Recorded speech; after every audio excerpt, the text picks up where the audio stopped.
एक बार भगवान विष्णु शेषनाग पर लेटे लेटे ऊब गए। उन्होंने धरती पर सैर करने का मन बनाया। जैसे ही विष्णु जी यात्रा की तैयारी में जुटे, देवी लक्ष्मी ने उनसे पूछा, प्रभु, आप इतनी सुबह सुबह कहाँ चल दिए? विष्णु जी बोले, प्रिय, मैं धरती लोक पर घूमने जा रहा हूँ। लक्ष्मी जी ने कहा, प्रभु, क्या मैं भी आपके साथ चल सकती हूँ? विष्णु जी बोले, एक शर्त पर तुम मेरे साथ चल सकती हो। धरती पर पहुंचकर उत्तर दिशा की ओर बिल्कुल मत देखना। लक्ष्मी जी ने वचन दिया। सुबह सुबह माँ लक्ष्मी और भगवान विष्णु धरती पर आ पहुंचे। सूर्य देवता निकल ही रहे थे। चारों ओर हरियाली ही हरियाली थी। माँ लक्ष्मी मंत्र मुग्ध होकर धरती को देख रही थीं और चारों ओर देखते हुए कब उत्तर दिशा की ओर देख लिया, उन्हें पता ही नहीं चला।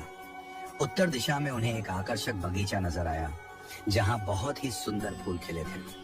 माँ लक्ष्मी बिना कुछ सोचे समझे उस बगीचे की ओर चल दी और वहां से एक सुंदर फूल तोड़ लाई। लेकिन जैसे ही माँ लक्ष्मी वापस भगवान विष्णु के पास लौटी, उन्होंने देखा कि भगवान विष्णु की आंखों में आंसू थे। विष्णु जी बोले, कभी भी किसी से बिना पूछे उसकी कोई वस्तु नहीं लेनी चाहिए। तुमने उस माली के बगीचे से बिना पूछे फूल तोड़ा, ये चोरी के समान है और तुमने अपना वादा भी भंग किया। इसलिए अब तुम्हें 3 वर्षों तक उस माली के यहाँ सेवा करनी होगी। उसके बाद मैं तुम्हें वापस बैकुंठ बुला लूंगा। माँ लक्ष्मी ने सहमति दी। उन्होंने एक छोटी बच्ची का रूप धारण किया और उस बगीचे के मालिक राघव के घर पहुंची।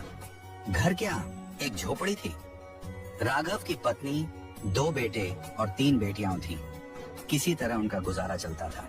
जब माँ लक्ष्मी नन्ही बच्ची के रूप में राघव की कुटिया पर पहुंची तो राघव ने पूछा, बेटी, तुम कौन हो और यहाँ क्या कर रही हो? लक्ष्मी जी ने कहा, मेरा नाम विभा है। मेरा इस दुनिया में कोई नहीं है। मैंने कई दिनों से कुछ नहीं खाया है। मुझे कोई काम दे दो। घर का सारा काम कर दूंगी। बस मुझे एक कोने में रहने का आसरा दे दो। राघव बोले, बेटी, मैं तो बहुत ही गरीब हूँ। मेरी कमाई से घर का खर्च मुश्किल से चलता है। लेकिन अगर मेरी 3 की जगह 4 बेटियां होती तो भी मैं गुजारा कर लेता। अगर तुम मेरी बेटी बनकर जैसा रूखा सूखा हम खाते हैं उसे खा सकती हो तो आ जाओ। इस प्रकार राघव ने माँ लक्ष्मी को अपनी बेटी बना लिया और वे 3 वर्ष तक वहाँ रही। जिस दिन लक्ष्मी जी आई, उसी दिन राघव को इतनी आमदनी हुई कि फूल बेचकर उसने एक गाय खरीद ली। धीरे धीरे उसके पास खूब जमीन, धन दौलत हो गई। राघव हमेशा सोचता, मुझे यह सब इस बेटी के आने के बाद ही मिला है।